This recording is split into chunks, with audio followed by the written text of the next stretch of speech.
jadi makna lain. Ulama kita, kaedah ulama yang mentakwilkan ayat Quran ni, bagi makna macam ni. Istawa tu apa? Allah Ta'ala mentadbir arash. Selesai. Dia takbir, dia urus, dia menguasai arash. Selesai. Boleh? Kalau ikut bukan saja ayat tu, berlambak-lambak ayat Quran tu, yang semacam tu dari segi sudut makna dia tu boleh memahamkan makhluk. Yang tu yang prinsip ketuhanan asas ni mesti faham betul ni. Yang kata apa? Mesti dia sempurna. Untuk ada di arash sempurna. Di mana tak sempurna tu? Tak berada. Kenapa tak sempurna? Ambil manfaat pada makhluk. Habis, selesai. Dia mesti ambil point tu. Keyword dia. Point tu. Kalau kata dia ada di arash macam mana? Tu kurang.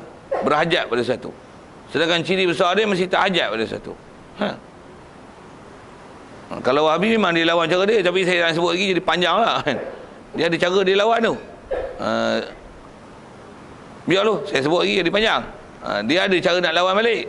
Biar lu. Pasal kaedah, dah ajar kaedah lagi betul ya tu. Okey, siap.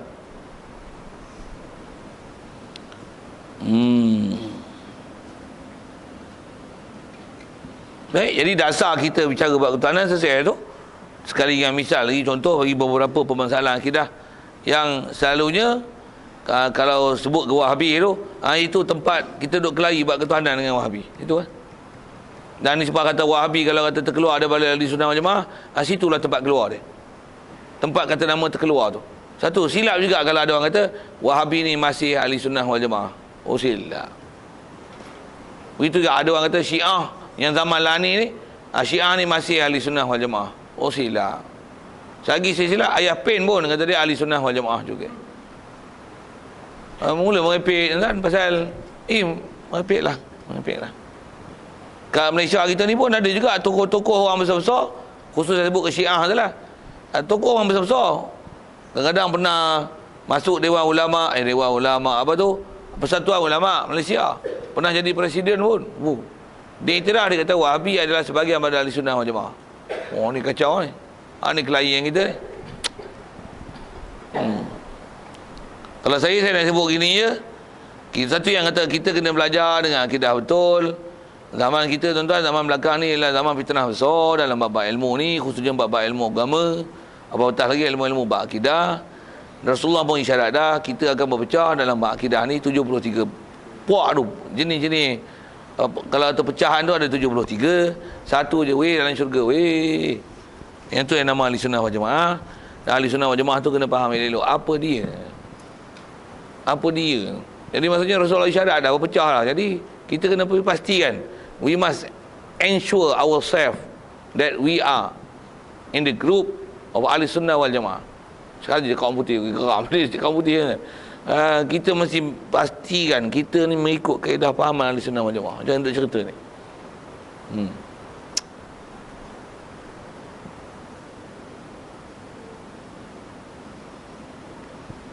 Baik. Yang tu yang kalau ulama sebut wajib pergi belajar tu kan. Belajar pun nak belajar banyak ni. Tu sekurang-kurang 13 kan. Tu kena belajar. Wajib lah weh. Tu kena tak belajar tu nak belajar apa? Belajar apa? Kan tak boleh sebut angka lah. Nak kena belajar. Banyak mana nak belajar? Ulama lah tolong kira. Sombong tak mau pakai. Memang saya berbahasa dia sombong. Sombong, tak kabur. Tak mau pakai. Ulama lah kira siap-siap lah untuk kita. Mudah lah untuk kita. Macam kita sebut wuduk. Rukun wuduk apa? Apa yang dah kita dah. Dah lama profesional. Dia tak apa maklumat tu. Rukun wuduk 6. Faham satu-satu mesti ada hak ni, mesti ada hak ni. Kata wuduk, wuduk lah. Apa dia? Wuduk lah. Nak buat apa wuduk? Wuduk lah. Ya, takkan cerita gitu. Nak buat bodoh. Mesti ada angka yang boleh dibilang. Yang ni pun kita yang bilang 13 ni pasal apa? Mesti ada sekurang-kurang berapa, at least minimum you mesti belajar ni. You salah ni out. Yang lain tu pengayaan dia macam mana pun dia ada prinsip dan format umum.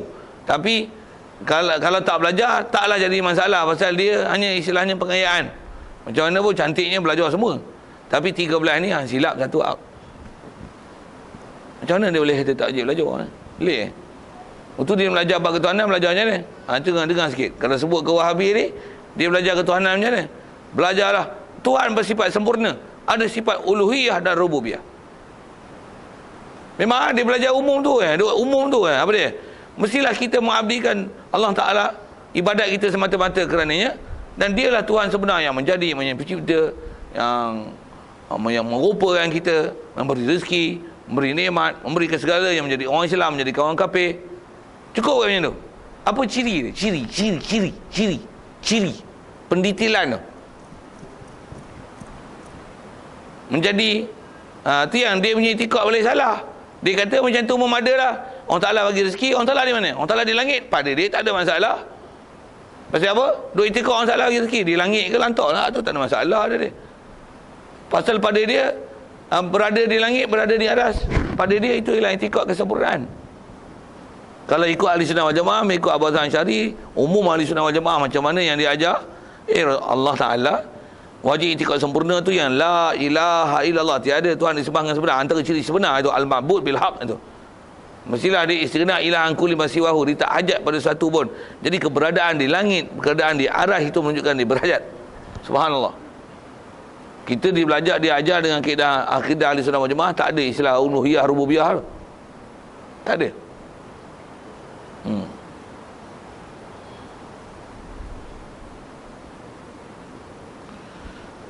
Baik. Jadi kalau ikut kita dah selesaikan apa sekurang-kurang, mesti umum, secara umumnya mesti faham dalam bab ketuhanan, mestilah dia sempurna. Takkan ada sifat kurang. Sifat kesempurnaan dia dan sifat kurang dia, ni sifat sempurna tak habis. Mustahil sifat kurang pun takkan boleh nak habis, nak dikira. Pasal Allah Ta'ala tu perfect, jadi tak boleh nak dihinggakan. Dan sebab kita duk bicara sifat 20 tu pasal apa? Nak sebut berapa sekurang-kurang sifat yang kena belajar, supaya itu mengeluarkan kita daripada istilah boleh jadi kufur pasal silap i'tiqad. Dan angka telah disebut oleh ulama mengikut Abu Hasan Asy'ari adalah 13. Baik. Tetapi yang wajib atas setiap mukallaf akan sebagai wajib usuli. Itu dia yang sebut ni. Wajib atas setiap mukallaf sebagai wajib usuli. Wajib usuli. Ada benda-benda yang kita jumpa istilah ni. Wajib usuli maksudnya apa? Wajib yang kalau kita belajar dapat pahala, tak belajar kufur. Kalau kita selalu belajar, wajib ni buat berpahala kan, tinggal berdosa. Itu wajib furu'i. Wajib furu'i. Wajib usuli dalam bab akidah, dia akan bermakna buat dapat pahala, meninggalkannya adalah kufur. Apatah lagi tak faham macam tu, menyalahi pula i'tikad macam tu, memang kufur tanpa khilaf ulama. Wajib macam tu adalah wajib usuli. Wajib usuli. Baik. Dan kita wajib i'tikad dengan tafsir satu-satu sifat-sifat kesempurnaan yang wajib bagi Allah Ta'ala atas kaul yang muktamad, kaul yang paling kuat yang dipegangi oleh ulama ahli sunnah wal jamaah. Yang kita wajib belajar, yang kita wajib belajar, yang kita wajib belajar, yang kita wajib belajar, yang kita wajib belajar. Dia tak i'tikad umum, sifat dia sempurna, takkan habis. Yang wajib belajar, yang wajib belajar, yang wajib belajar atas kaul muktamad, kaul muktamad, kaul muktamad, kaul muktamad. Berapa? 13. Yang ni yang kalau nak kelahi Wahabi, kelahi sana tu. Kelahi sana tu. Dengan apa kita sebut sekurang-kurang sifat tu 13 tu.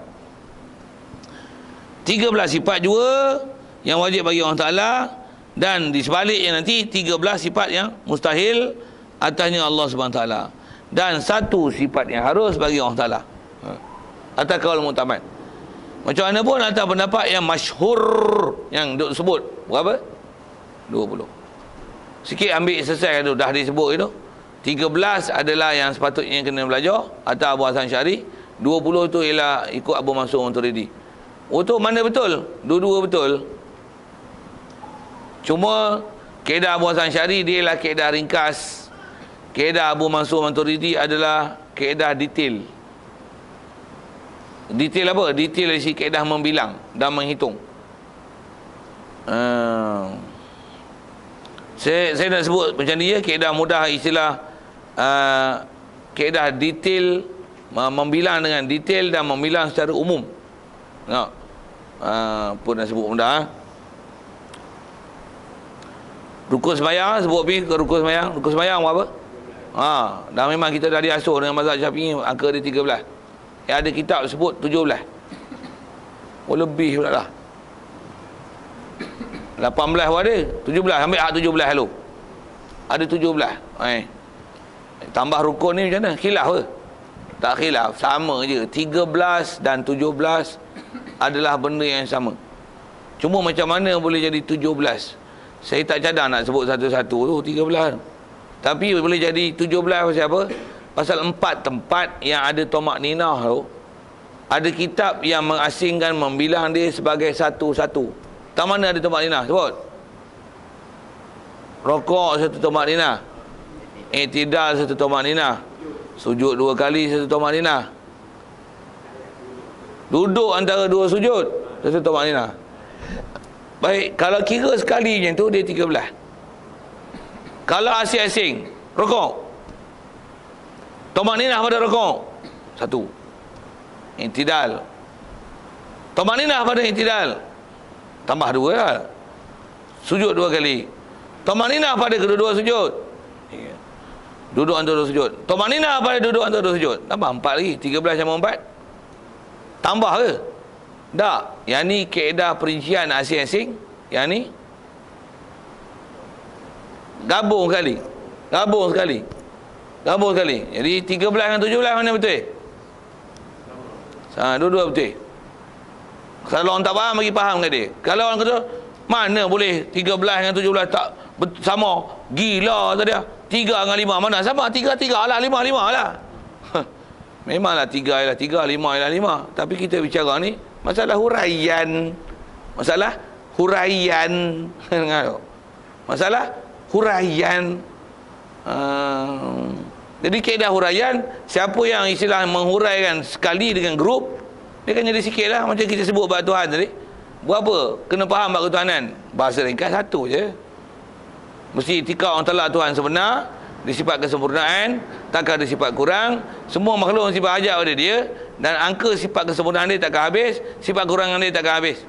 Cerita satu cuba bilang satu. Dia lah Tuhan sebenar, dia mesti sempurna, dia tak hajat pada sesuatu, sifat kesempurnaan dia tak habis, mustahil sifat kekurangan. Asing-asing kan. Jadi boleh enam kalau bahasa asing itu 7. Ikut pendetailan masing-masing berapa angka nak pecah kan. Tapi benda sama, 1 dengan 7 sama. Sama. Pasal konten yang sama. Jadi cara menghurai tu berbeza. 1, 13 dan 20 sama kan? Sama. Beza tentang kudrat iradat ilmu ayat sama basar kalam tu. Atas kaedah Abu Mansur Maturidi, dia kata dah kudrat mesti qadir, iradat mesti murid, ilmu alim, hayat hayyun, sama sami, basar basir, kalam mutakalim. Siap. Satu jadi maknawiyah, jadilah 20. Pasal dah ilmu alim lah. Abu Hasan Syari kata sekali, dah ilmu alim lah weh. Takkan ada ilmu tak alim. Buat bodoh kan tu. Orang Ta'ala dah create, so he is a creator. Allah tak payah sebutlah creator, dah create. Tentulah dia yang creatornya. Kalau ikut Abu Hasan Syari, tak payah sebut dah creator tu. Siapa? Orang Ta'ala dia yang create. So he is the creator lah weh. Dan orang Ta'ala ada ilmu, tentulah dia alim, kaunu aliman tu. Kalau ikut Abu Mansur Maturidi, kena bilang tak? Creator. Buat contoh misal tu, saya sebut bahasa Inggeris tu. Jumpa bab nanti kita tengok tu. Macam mana pun, yang tu lah antara angka 13 dan 20. Yang tu pun ada orang tak boleh nak faham. Dan kadang-kadang saja-saja di momok-momok yang kita belajar tu, kita apalah belajar sat 13, sat 20. Dia pun tak confirm nak belajar 13 atau 20. Apa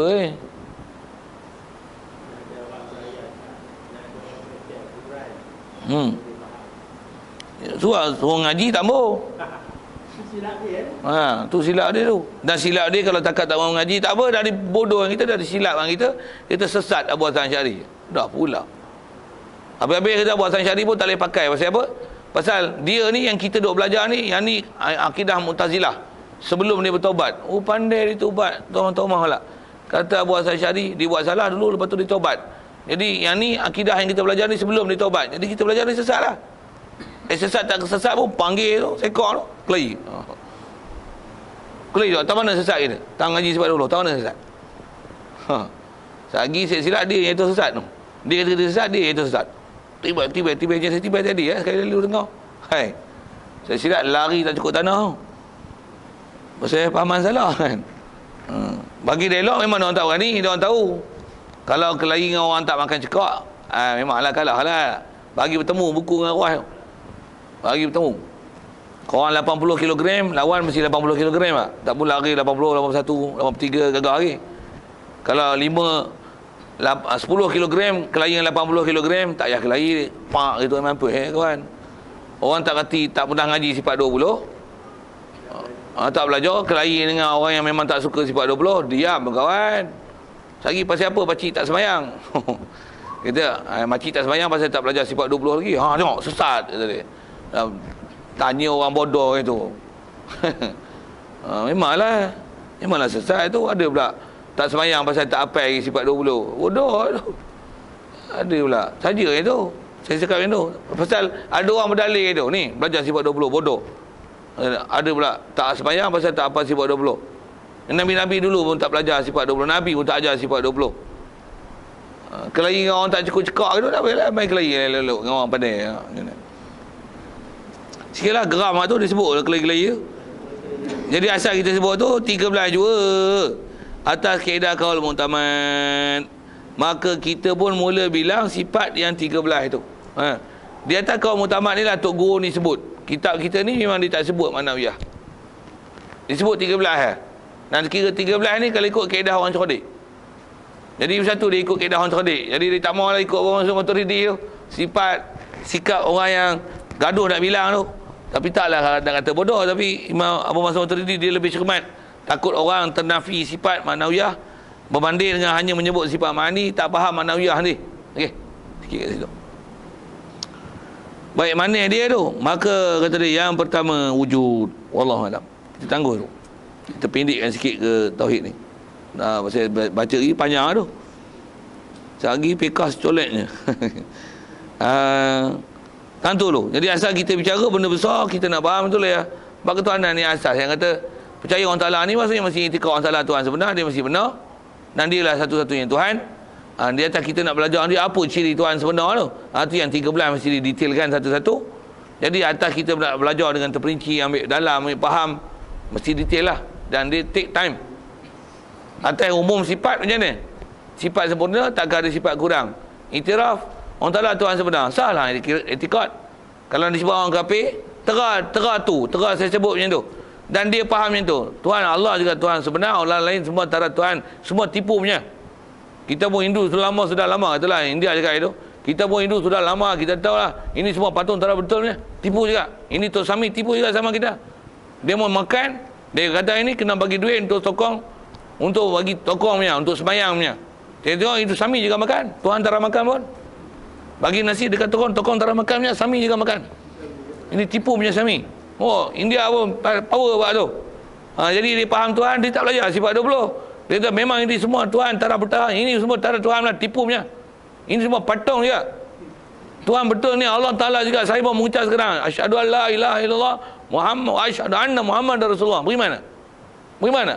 Sah iman. Memang cukup kata kat tu. Ni semua nak beriman cukup lah. Tapi kita belajar lagi tak? Takkan nak mada itu sampai akhir kiamat. Bopi bahasa kiamat tu. Takkan sampai mati mada itu. Detail kena belajar. Tu yang take time tu. Yang kita belajar sifat 20 take time lah nak belajar satu-satu. Tapi umum kalau nak ajar dekat Islam macam tu. Rasulullah pun nak ajar orang beriman, sahabat dia ajar dekat tu je ke. Ni sebab nak convert jadi Islam, ajar syahadah, siam. Untuk dekat tu je. Tak ada bimbingan lain. Sahabat ada yang belajar wahyu 23 tahun ni. Daripada mula terima wahyu sampai Rasulullah wafat. Semua tu nak support keimanan tu, bagi iman mantap 23 tahun. Mana ada ngaji 2-3 hari? Wahabi dia cukup ya.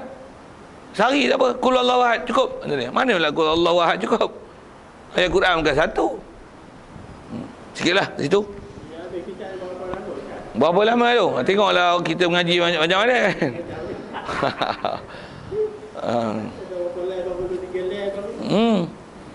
Kalau baca berobra gitu start je habis. Habis baca habis tapi faham ni dah apa. Kalau nisbah pandai baca Jawi baca je keren tu. Itulah. Itu yang kena baca pelan satu-satu tu. Saya baca seorang pakai tutup buku je dah. Tak sagi buku yang baca kita ngantuk tidur tak faham. Benda kita tak faham dia tidur. Itu yang kita baca dah. Saya baca sikit je tapi nak bagi pahaman tu. Dengar saya tu. Kadang-kadang kita ngaji sebaris je tapi faham terus. Tak apa. Siap. Dia dah tengah sejam. Maksudnya faham cantik. Ni kadang-kadang habis satu buku. Apa awak faham? Rupanya duk kata orang Ta'ala di langit lagi. Leceh tu. Tu saya kata habis 30 juta. PhD berpuluh-puluh beratus PhD. Merata Afrika, Amerika semua ada. Tapi itikad orang Ta'ala duduk di langit. Oh kacau. Apa dia belajar sama ni? Boleh itikad gitu. Jadi dia belajar benda tak betul. Rupanya tak faham apa yang dia itikad. Rupanya tu salah. Ngaji Syiah kat Qom, ngaji Syria, ngaji Iran. Berapa? 15 tahun. Balik-balik Syiah punya bodoh. Belajar apa jadi Tok Sami Hindu? Berapa tahun? 15 tahun jadi Tok Sami. Bodoh. Mana? Saya nak tunjuk apa? Belajar sia-sia je. Apa? Hafal Bible. Belajar apa? Kursus, belajar ilmu Kristian. Belajar 20 tahun Christian support untuk jadi padri. Macam mana? Bodoh. Maksudnya belajar sia-sia. Sama tu, ni belajar apa? Belajar kat Mekah. Bunyi Mekah sedap kan? Belajar kat Madinah. Tu orang Ta'ala duduk di langit. Bodoh. Macam mana ni? Nama belajar Mekah dengan Madinah. Tapi dia kata orang Ta'ala di langit. Oh sia-sia belajar gitu. Habis-habis nanti dia kata, ustaz yang silap. Duduk kita kelahi. Yang ni yang kita kena faham ni. Akhir zaman ni dia jadi gitu. Oh. Kasih Ahmad tak pernah mengaku dia silap.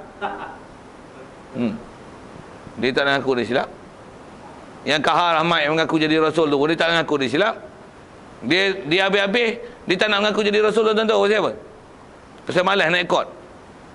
Bicara sana tangguh lagi kata dia. Payah kata dia nak tengok awak mengaku jadi Nabi, jadi Rasul, orang payah.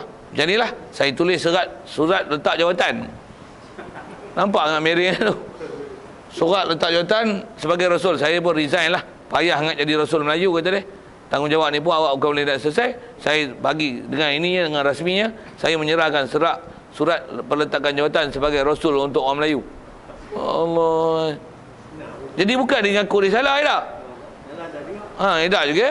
Dia letak jawatan pasal malas nak ikut.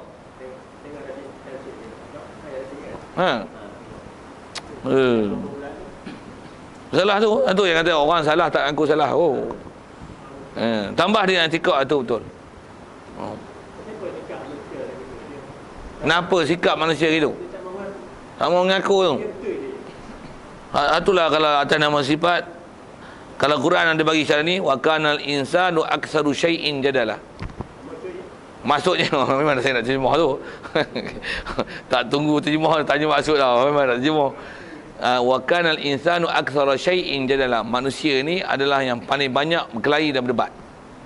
Hatta benda betul. Kita buat misal gini lah. Nabi Muhammad. Kalau kita sebut Nabi Muhammad tu, ada mukjizat tak? Kalau orang yang nak disebah, nak beriman ni, cukup dengan Nabi Muhammad, dia turun wahyu, turun bismillah je, turun ikhra' je. Kalau dengan keadaan dia tak kerti membaca menulis tu, dia sebut tu, ahli sastra dengar ikhra' tu tercengang tu. Iqra' bismi rabbikal ladzi khalaqa khalaqal insana min alaqa. Belakang dia huruf-huruf qalqalah belakang tu. Alladzi 'allama bil qalam 'allamal insana ma lam ya'lam. Yang ni mim pula. Mula Iqra bismi rabbikal ladzi khalaqa khalaqal insana min alaqa Iqra wa rabbukal akram alladzi 'allama bil qalam. Cantik tu, qaf mim. Orang Arab dengar tu macam pandai dia ni. Kalau nisbah nak dapat hidayat, kalau fikir orang kepala otak, orang tak kerti baca menulis ni pandai ke buat ayat itu? Ayat pula kisah baca. Arab punya jahilah, baca apa pun tak ada tamadun lagi zaman tu. Baca pula cerita bab ketuhanan. Itu cerita tentang kejadian manusia. Weh, dahsyat ni. Kalau dengan berdalil itu orang boleh tak? Cukup nak beriman dengan Rasulullah. Hanya sekadar ikrar saja. Tak payah tengok mukjizat lain. Mada tak? Mada. Tapi siapa? Dia suka kelahi. Kita dah itikad lah mengubah. Pandai-pandai ajar tok nenek moyang. Habis. Tak tengok mana fakta yang benar. Duk pakai dengan hujah bodoh gitu. Ada tak masuk tu. Dah gaduh nak berdebat, gaduh nak menang diri, gaduh nak pertahan benda yang salah. Buta mata hati, tak nampak lah benda betul. Satu yang menyebabkan tu. Atas sebut tu, suka berdebat, suka kelahi. Lagi, khuliqal insanu dha'ifa. Manusia ni dicipta dalam keadaan dhaif dan lemah. Antara lemah tu, cuma kot tak berapa munasabah dengan cerita ni kot. Macam mana pun nak cerita lemah, ada ulama tafsir kata, lemah sudut mana? Lemah terpedaya dengan nafsu, terpedaya dengan dunia, terpedaya dengan syaitan, terpedaya dengan kawan, terpedaya dengan amalan-amalan yang telah jadi kebiasaan, sedangkan benda tu salah. Dia nak tukar tu, lemah dari sisi sudut tu. Satu, Allah Ta'ala datangkan Rasul, semua dengan mujizat yang sangat kuat. Tu pun kelahi lagi. Tambah kita muka sekupan ni. Macam mana pun muka sekupan, kalau kelahi betul-betul, amanah betul-betul, duduk depan. Kalau dia boleh lihat apa yang memang dia nak lihat, apa yang benar ialah benar, dia akan bertemu dan dapat kebenaran. Tapi kalau dia masih berkeras di atas apa yang dia salah tu ialah benar, sampai sudah tak benar. Itu kot. Dia kata kenapa tu. Dan memang orang Ta'ala jadikan benda macam tu sunnah. Maksudnya sunnah biasa macam tu. Macam kita nak sebut apa, kalau kita sebut tu bab agama, bab pemerintahan pula sikit kalau situ. Kadang kita tengok memang ada benda orang pemerintah ni tak betul macam-macam. Tapi dah main duk pegang hak tu, aku pula lama hak tu. Kita kata tak betul ke dia, melentir dia, oi, aku cakap betul-betul sikit. Kata dia, bapak tak pernah ajar anak sembahyang. Memang salah kan? Tanya bapak tu, bapak sembahyang, bapak dia sembahyang tak? Pakcik sembahyang tak? Pakcik tak sembahyang. Ni pakcik ni lah tengok, pakcik tak sembahyang, anak tak sembahyang. Ni ialah salah didikan. Kau cakap baik-baik sikit, kurang hajar. Walaupun dia salah kan. Dia payah nak mengaku kalah. Tambah yang tegur dia budak-budak lah. Cakap pegang. Pandai kurang hajar dengan orang tua biadab, pandai melawan cakap orang tua. Buah-buah pada hari yang bodoh. Sikit lah macam tu. Sikap tu. Satu kalau atas berlemah lembut macam mana? Budak besar ni dah sembahyang, pandai tegur aku, nampak lah benda betul. Aku bersedar aku tak sembahyang lama. Aku pun tahu tak sembahyang ni salah. Terima kasihlah nak tegur pakcik. Pakcik baru hari ni lah sedar. Meleleh mata menangis. Kalau aku tak pernah ada tegur budak ni, aku tak tahulah aku salah macam mana. Yang ni tersentuh hati betul kata dia. Budak kecil macam ni tegur. Rupanya sebesar ni dah dapat hidayat. Aku dah lama tak dapat hidayat. Boleh. Atas faktor sabab, tengok sabab tu. Allah. Bismillahirrahmanirrahim. Allahumma nawwir qulubana min nuri hidayatika kama nawwartal arda min nuri syamsika abadan abada birahmatika ya arhamar rahimin warzuqna fahman nabiyyin wa hifdzal mursalin wa ilhamal malaikatil muqarrabin wa sallim tasliman ala jamil anbiya'i wal mursalin walhamdulillahi rabbil alamin.